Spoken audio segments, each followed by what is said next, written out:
I've been here in Austin, Texas for the last 4 days and have already seen over 50 different comedians perform in over 4 different venues. The trip started right here at Vulcan Gas Company, where I saw Tony Hinchcliffe and friends. Vulcan Gas Company, that's pro-free speech, baby! That's right. Bringing it back, baby! The Vulcan definitely seems a lot bigger when you see it online. I was very surprised with how intimate the club felt. Our phones were locked in bags during the performance, and the show featured a handful of different comedians, including new Austin residents Rachel Wolfson, David Jolly, and new Kill Tony sensation Cam Patterson. I just moved to Austin, and I love Austin, you know, cause everybody lied to me when I got here. They were like, Cam, you gonna love Austin. It's so diverse.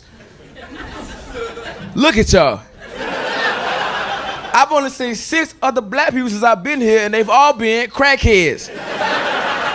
And one of them saw him, he got happy, he said, oh shit, another one. He was like, hey, nephew, come here, nephew. I want to show you something around this corner, nephew, follow me. And I didn't want to follow him around the corner because I knew he was gonna blow crack dust in my face.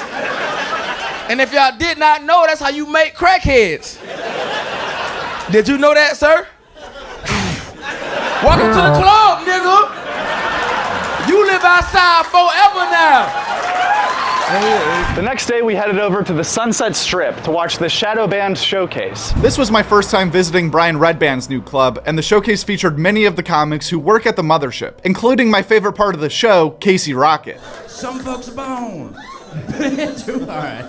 That show ended just in time to come over to the Creek in the Cave to see Louis J. Gomez headlining at 9 p.m. Followed by The Dirty Show, which went from 11 p.m. to 1 a.m. and featured upwards of 12 different comedians. There were a ton of hilarious local Austin guys on this lineup, as well as a few touring acts that were in town like Zach Amico, who we actually ended up running into outside of the club while filming this video. Saving the best for last, day 3 started off by returning to the Sunset Strip to see a 2-hour live recording of the Real Ass podcast featuring surprise guests Ari Shaffir, Mark Norman, Shane Gillis, Tony Hinchcliffe, and Brian Redban. You're embarrassing yourself and everyone here hates you. I guess so. After that ended at 11 p.m., it was finally time to come to the Comedy Mothership to witness Roast Battle League. Mark, Ari, and Shane also made individual appearances at the Mothership during Roast Battle, which was hilarious. Vulcan, Sunset, and The Creek are all really great clubs, and it was awesome watching shows there all weekend. But nothing compares to the feeling of being at the Comedy Mothership. The Comedy Mothership. It's beautiful. It's I haven't amazing. seen anything but the stage, though. Is the whole place nice? Yeah, the whole place is great. I mean, just like the organization of the place is great for comedy because there's this like centralized green room, and then you can access both of the rooms without going through any of the kind of public areas. Well, I mean, I would expect it to be amazing when you got a comedian Designing the whole fucking thing. Yeah.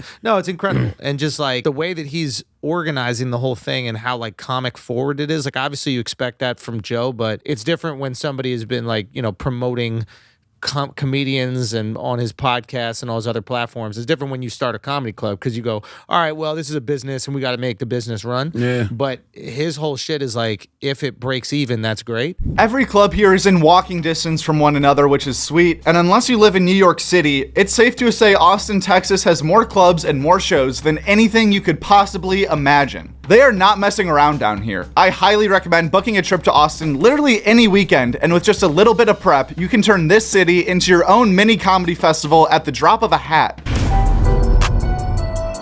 At Joke World.